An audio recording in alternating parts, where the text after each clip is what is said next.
Namo Myoho Renge Kyo. Hi, thanks for being here. You're welcome. Our Sangha still chugging along, growing. Um, Please like or join if you can. Our Sangha keeps growing, and I just read a long letter from one of you in the United Kingdom, and I wanted to encourage you once again, all of you, that we are creating an online Sangha, a bunch of like-minded people looking for a solid way to live this life fully to our highest potential, live it well, healthy, through Buddhism, a science of mind, if you will. We can attain our best selves, and finding like-minded people in a time and in a world that's, as Shakyamuni himself described it, very driven by distraction. Look at all the tools of distraction we have that cater to our avarice, our greed, our manipulations, and in Buddhism, anger, but anger not in the respect of physical violence, but anger in the respect of not respecting others or ourselves and behaving in very less than constructive ways, I'll say.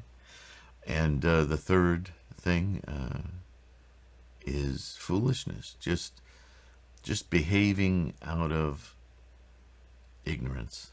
Just, this repetition of what we hear instead of investigating for ourselves to discover our own experience of truth about something. We just repeat without even thinking about what we're actually saying or meaning. We just, right? That's our world today. It's full of it.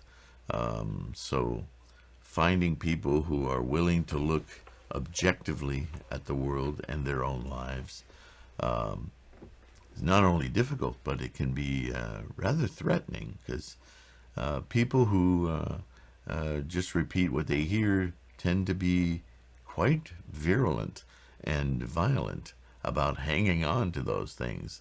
They've sunk their identity into those things, and that's the most human attachment, isn't it? That's samsara. That's what we're trying to break free from, because from that kind of mindset comes all our suffering.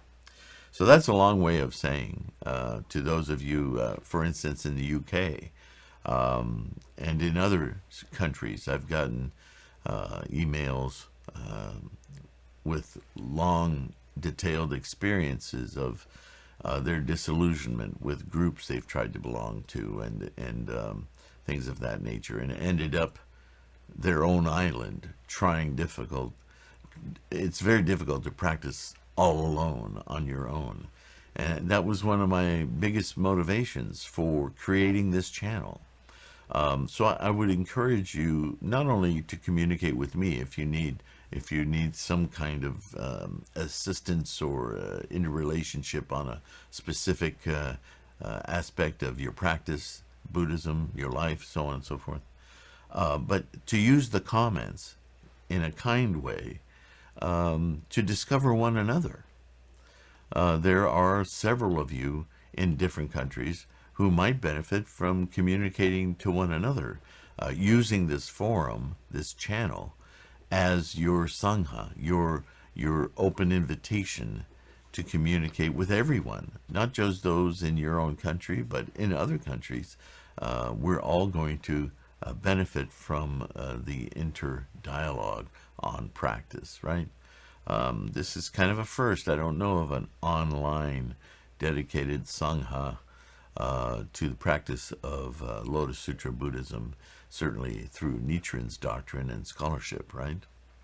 So let's use this channel any way we can to profoundly support our practice. And as I often remind you, there's a static website, threefoldlotus.com, where I have posted over the years many thoughts and answers on typical questions like why Daimoku and how does it work and what's a Gohanzen and so on and so forth. The map of the Gohanzen, of all the personages on the Gohanzen mandala, so on and so forth. They're all on that website and they're free for you to download, read. And if you want to talk about those things, you can email me at tlksylvain at gmail, or talk about them here in the comments where they refer to the video at hand. I still try to communicate with everyone who offers a comment or emails me. We're still able to do that. We're not quite that large yet. Hopefully we'll break 1,000 and then perhaps be able to monetize this channel. But so far, that's monetization isn't my goal. My goal is to strengthen our practice. And so I'm very appreciative for your being here. And now let's continue with the current Gosho, the teaching that accords with the mind's, the Buddha's mind. I was reminded again doing Gongyo, here I go again. One of the concepts in the meditations of Gongyo that is a struggle for some people is the law of self-manifestation.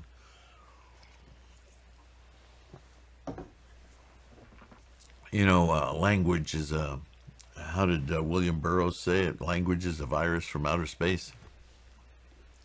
Language can really inhibit us from understanding meaning.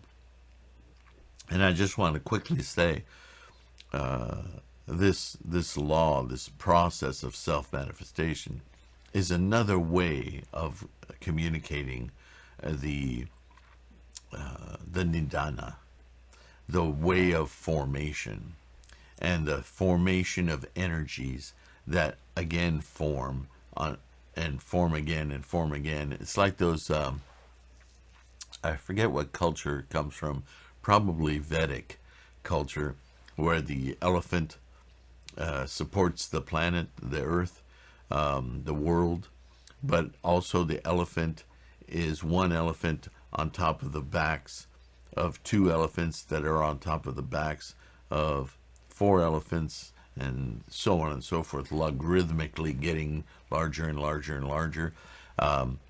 If you can think of that visual as an indication of how energies coalesce and formations precipitate from that, what we're dissecting here in Buddhism is a life force, the way life itself generates form from formlessness. This is a more technical way, if you will, a modern way of talking about the nidana. The nidana, if you read through the 12-link causal chain, also on threefoldlotus.com, there's a lot of information on that, you will become more acquainted with the language of formations. And if you pay attention to the first Four Noble Truths from the earliest teachings of Buddhism, Shakyamuni was trying to get us to understand that it isn't the act itself. It is everything that leads up to how that act is formed. The sufferings come from the world of formations, nama rupa in the nidana, name and form. You can't name something unless it has a form. Something has a form, it has an identity. And our minds are distinguishers of identities, right? And so the concept in the meditations about the law of self-manifestation is exactly another way of encapsulating that process that leads to an identity of self, a perception of a self, which is a very temporary and constantly changing thing. Right? Life is this series of birth, death, moment after moment after moment. Right? And that is a process we broadly call life. And that is the law of instantiation. Everything that happens in our lives is a formation of that process. Follow? All right. The various other sutras, other than the Lotus Sutras, represent the teachings of the Buddha, but if one puts resolute mind and conviction in them, then one is simply following the minds of ordinary people and will never be able to attain Buddhahood. So this is important. Remember, just before we got to this paragraph, we were discussing the teachings prior to the Myoho Renge Kyo, are teachings for the benefit of other minds. In other words, communicating in realms that those minds understand. But when we get to Myoho Renge Kyo, that sermon is about Shakyamuni describing his practice, the Buddha's mind. And that's the title of this letter. This is why Myoho Renge Kyo is so distinguished from all of the what we call provisional teachings, all the teachings that lead up to and expand our capacity and ability to understand to the point where finally we're getting the method to instantiate Buddha for all of us, no matter what status, race, culture, economic reality, whatever. Every sentient being can instantiate Buddha in their lives by following this methodology of the Lotus Sutra, the Myoho Renge Kyo. This is why Nichiren created this mandala, to keep us focused on that ultimate truth. Namo Myoho Renge Kyo. Resolve your Myoho Renge Kyo. Namo Myoho Renge Kyo. Okay? If you practice all the other stuff, I mean, that's all great learning tools. They're essential teachings. But what they are fundamentally getting your mental capacity to is Myoho Renge Kyo. And so, like a lot of us, we'll start reading the Lotus Sutra and we'll start having questions about, what does this mean? What's all this fanciful language? What reference to what story is that? I don't know that, right? As a Westerner, most of us aren't exposed to these kinds of teachings and folklore, certainly not earlier Buddhist teachings. So we may have to go and read an earlier sutras.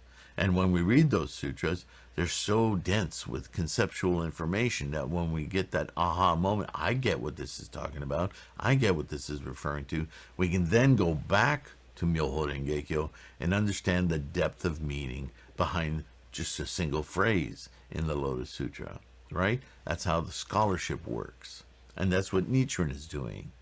He's saying we're practicing Lotus Sutra because look at what Shakyamuni says here, what he says here, what he says here. All of those validate that, once again, this is how Myoho Renge Kyo works. So this is the fundamental teaching of Buddhism, the Lotus Sutra. The Lotus Sutra, he says, is both the teaching of the Buddha and the embodiment of the Buddha wisdom, because it teaches the Buddha mind, not to the mind of others learning about how to practice Buddhism, but the actual awakening process, method of invoking Buddha. If one puts sincere resolve in each character and brushstroke in it, then one will become a Buddha in one's present form, right now, boom. For example, a piece of white paper becomes black when dipped in black ink. And black lacquer turns white when white liquid is poured into it. Just as poison turns into medicine, so ordinary individuals change into Buddhas. Accordingly, we call it the wonderful law. Right? Myoho. And yet the people of today, of both high and low station, look with contempt upon Shakyamuni Buddha, their father in the present world, and instead revere Amida or Mahavarachana, strangers with whom they have no connection at all. That always baffles me. And Nichiren certainly calls it out here.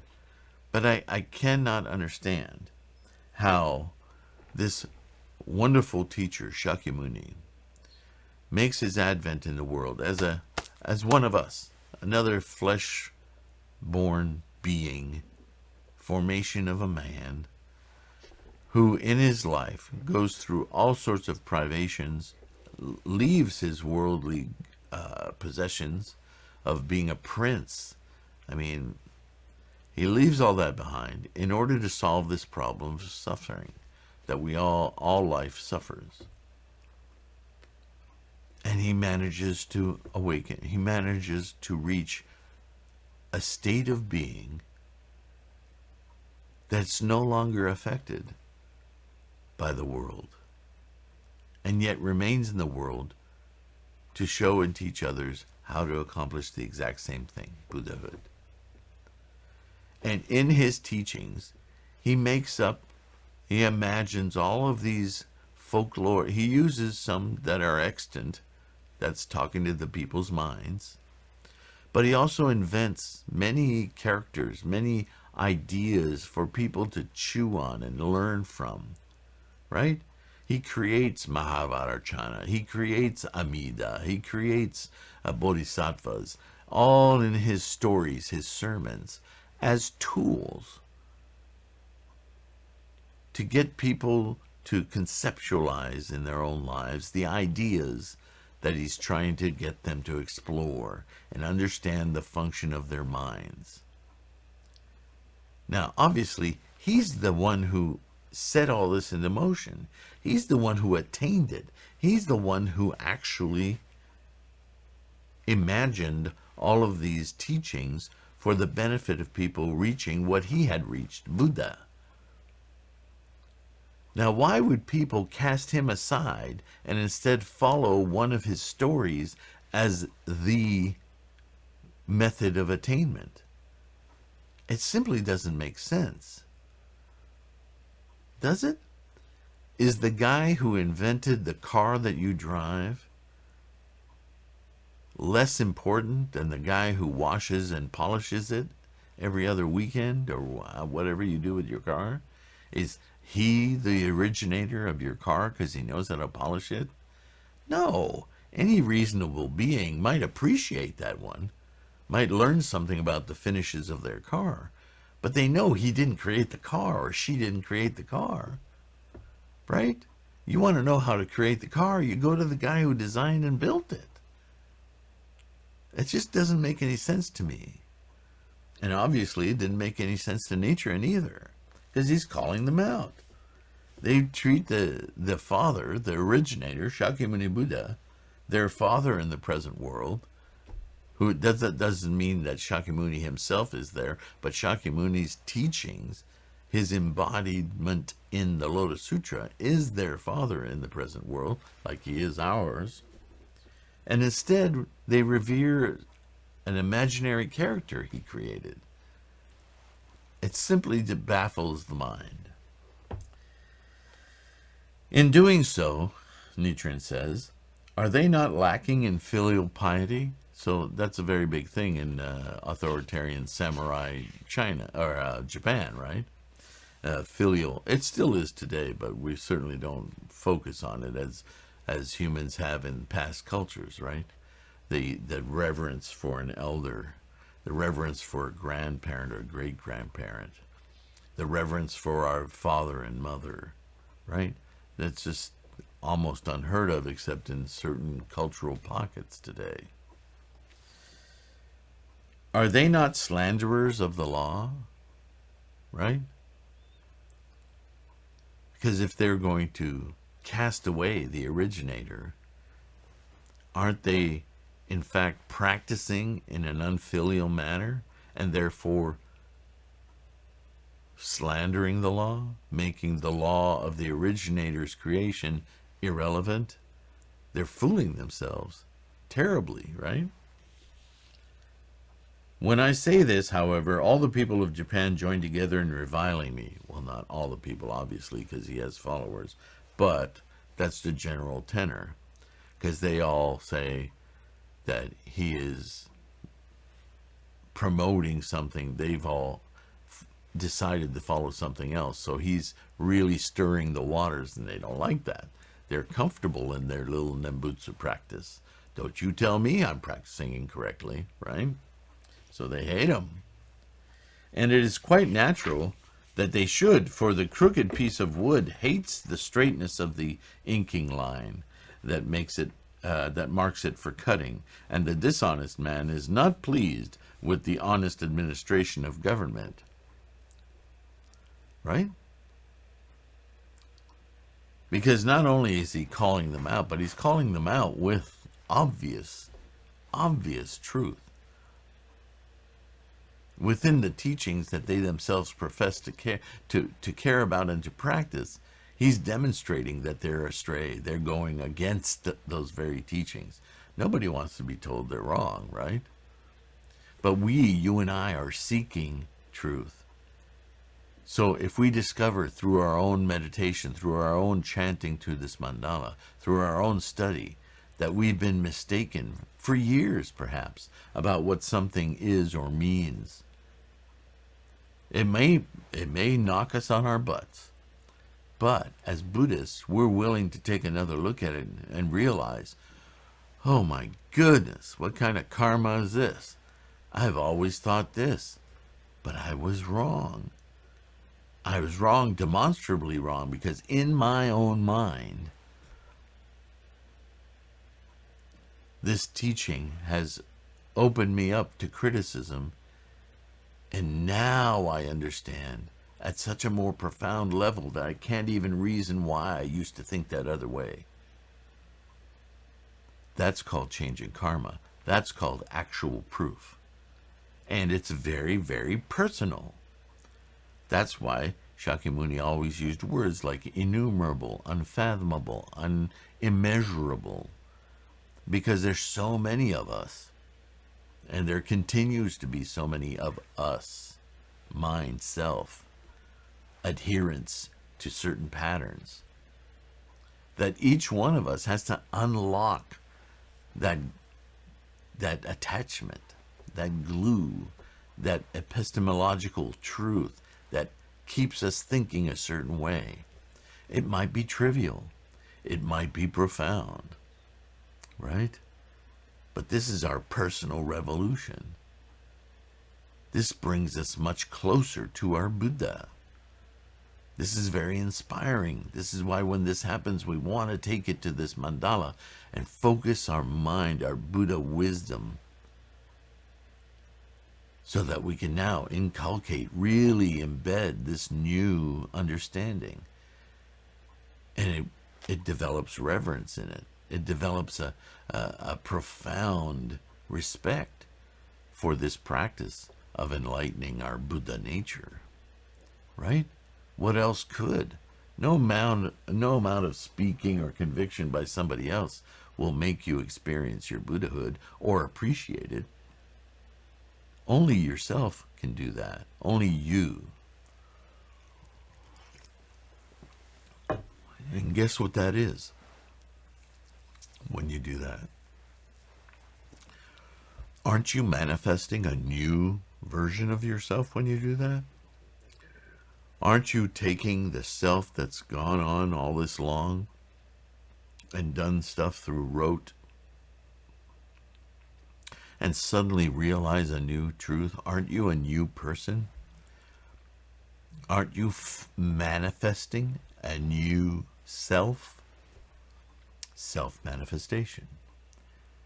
It's a core process of enlightenment, isn't it? Let's see where we are. During the reigns of the 91 human sovereigns of our country, there have been 26 persons who committed treason. Among them were men such as Prince Oyama and Oishi no Amaru. Excuse me. My reading skills are lacking this morning. Prince Oyama and Oishi no Omaru, as well as Masakado Sumitomo and the evil minister of the left. When these men concealed themselves in the mountain forest of Yoshino or of the Totsu River, or went into hiding in the waters around Tsukushi and Chinzei, the warriors in every nearby village and the natives of every island in the region set out to attack them. But the distinguished sages, as well as the monks, nuns, and women of the various mountains, temples, and shrines, did not regard them as their particular enemies. In the case of myself, however, men and women of high and low station, as well as nuns and monks and distinguished sages, all look upon me as their particular enemy. So he's illustrating here the profundity of what he's challenging in these people's misbeliefs. That they're it's not just a certain group of people who've been misled. It's every single person, no matter what state whether they be nobles or peasants or whatever. Everyone in Japan has been misled through this traditional repetition of these lesser or misleading teachings. And so, talk about habit. You've inherited this from, like today. Think of what you're inheriting from Facebook and YouTube and your local stations and radios and so on and so forth, social media and corporate media and networks, all talking at you from a very specific point of view. If that's the only way you form your opinions about things, then what you become is a megaphone for other people's opinions. You haven't formed your own opinion. You think you have, but you're simply repeating this messaging, right? That's frightening. That's the world we live in. That's the world of anger. It's all manipulation. And it appeals to what? It's a great motivator. If you give people the desire to want something, marketing, and then you provide it for them, satiation, then everybody gets gratified and everyone's willing to do whatever you say so they can get that carrot, that piece of candy. That's the world we live in. It's a huge propaganda machine. And every now and again, somebody goes, hey, the emperor's naked. And a few people will go, he's right. She's right. She sees the truth. Oh my goodness. I need to get under this cloud of propaganda. For a while, it's uncomfortable. And then a lot of them will just go, well, it's more comfortable to just go with the herd. Join the mob, join the group, join the sect. Be a this, be a that. It's hard to look for yourself, for your own understanding of the truth, and eschew all that propaganda. It's tough. And it's even at times dangerous. And this is what Nietzsche's talking about. He will not be swayed because he has the documents of thousands of years to read, and it's really obvious. But the people that are used to going along to get along, they don't like it. Even if it looks right, it challenges all of their precious little fragile associations, what they've built their identities on, right? Just as hard as it is personally, think of culturally how hard it is, right?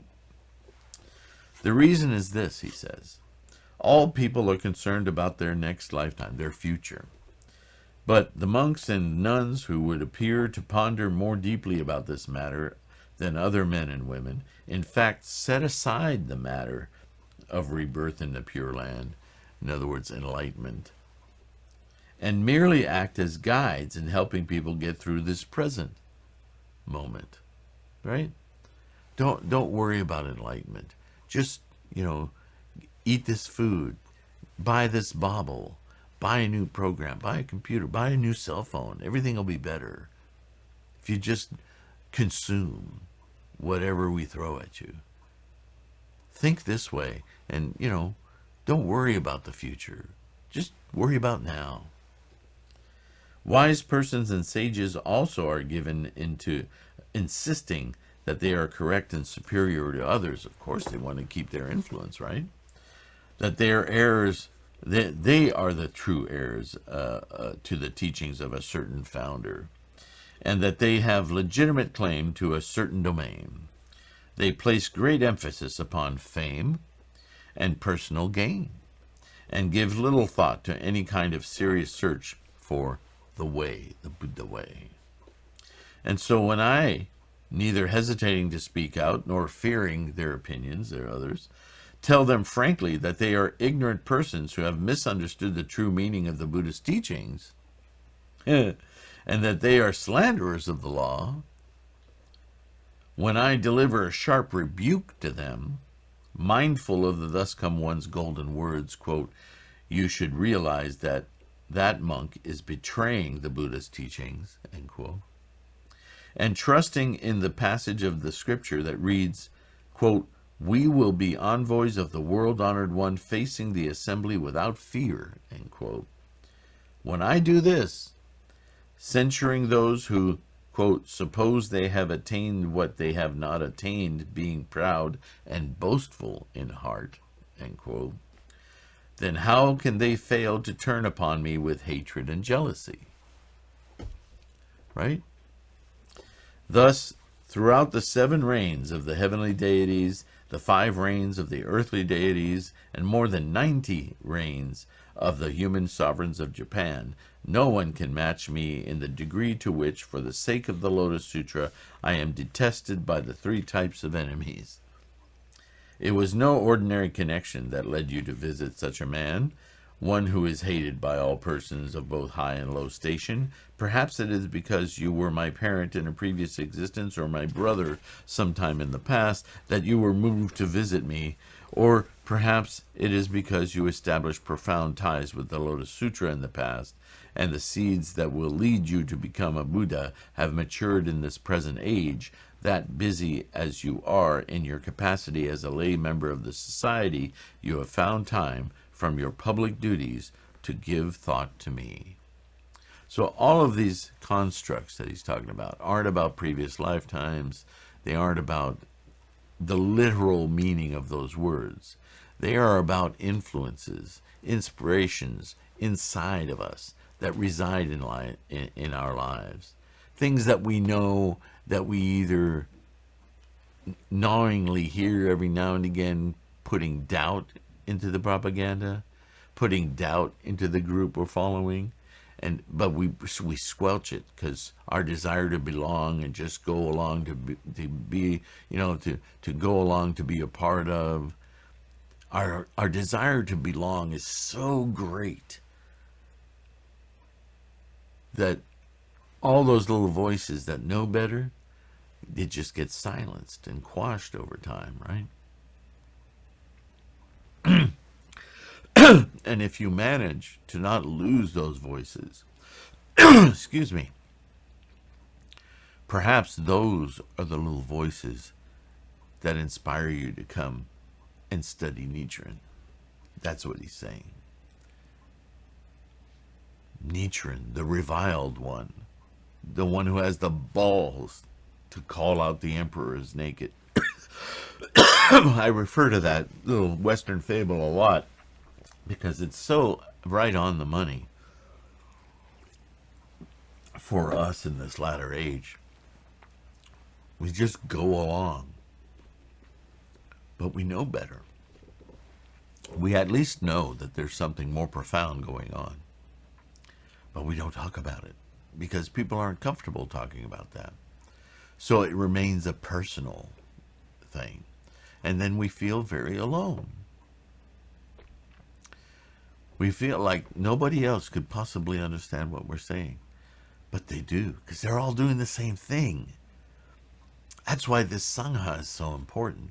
That's why communicating in the comments is so important. Because the moment we hear somebody else from our town, from our city, from just the fact that they practice Buddhism, maybe they're Italian, maybe they're Brazilian, maybe they're Canadian, maybe they're British, Irish, whatever, and they say something in perfect English or broken English, and we read their comment and we go, oh my God, I think like that. Oh my God, there's somebody else who thinks like I do. Oh my goodness, I'm so glad that person said that, right? Our desire for belonging gets deeply rewarded. It's a double-edged sword, isn't it? But that's Sangha. Sangha is people of like mind, searching, clawing, finding their way through the propaganda of samsara. Yes, it is that big. It's propaganda that you yourself hold in your mind, that you've taught yourself over the years, that needs to be taken down, that needs to be opened up and explored, that needs to be broken in order to build it correctly and lead us to our Buddha. One more paragraph. Do we have time? What do you say? Think I should finish this Goso? All right, here we go. In addition, now he's saying to this person, you're coming to me having the chutzpah, this courage, the commitment, the resolve to come and support me and speak to me directly. That's no small feat. So you could say that's deep appreciation from Nichiren for the visit and the offerings and so forth, but it's much bigger than that, isn't it? Nichiren recognizes the difficulty of the journey this person's made, and he himself is in awe of that resolve that equals his own. It's amazing, right? And so this is what I mean when I say I appreciate and am so deeply proud of your practice, because it takes courage to do what you're doing right now. Profoundly courageous act. And the reward from it should knock you on your butt. And it will. Namu Myoho Renge Kyo. In addition, your journey from the province of Totomi to Mount Minobu, here in the district of Hakiri in Kai province, is over 300 ri, and the lodgings along the way must have been wretched. Ascending the ridges, you came out into the light of the sun or the moon, but descending into the ravines, you must have felt as though you were entering a pit. The currents in the rivers are as swift as an arrow, and the large stones carried along in them prevent men and horses from crossing. Boats are as perilous as scraps of paper cast on the water. The men one encounters on such a journey are rough woodcutters, and the women are like female mountain demons. The trail is as narrow as a rope, and the trees are as dense as grass. What ties from the past existences could have led you to pay me a visit in such a place as this? In comparison, our practice is pretty darn easy, isn't it? Physically, anyway. Shakyamuni Buddha must have led you by the hand, with Chakra as the horse you rode on, Brahma as your companion, and the sun and moon acting as your eyes along the way. Thank you for your extraordinary efforts. So what does he mean? Does he mean Shakyamuni Buddha actually came down and held him by the hand? No. He means that your motivations were anchored in the reward, in the goal, in the depth of profound understanding of your mission. That it wasn't when the trees got in your way and you were swept by a river and that you tried with all your packages and everything else, constantly struggling to get here. What kept you going? Wasn't it your resolve? Wasn't it your deep... It wasn't because you felt some earthly, like, competitive force to keep you going. It was your determination to attain your own Buddhahood. You knowing that you reaching Nichiren would bring great reward to your life and the life of those around you. That's what kept you going. That's what kept you inspired to go through all of this hardship. Right? What was your motivation? Buddhahood. There are many other things I would like to say, but I've caught a cold and I'm feeling quite miserable, so I'll end here.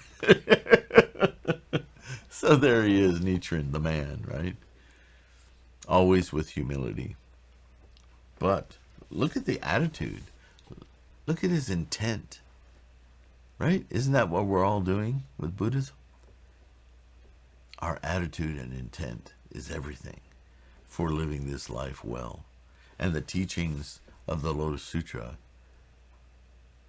give us that strength, give us that insight, that self-manifesting Buddhahood.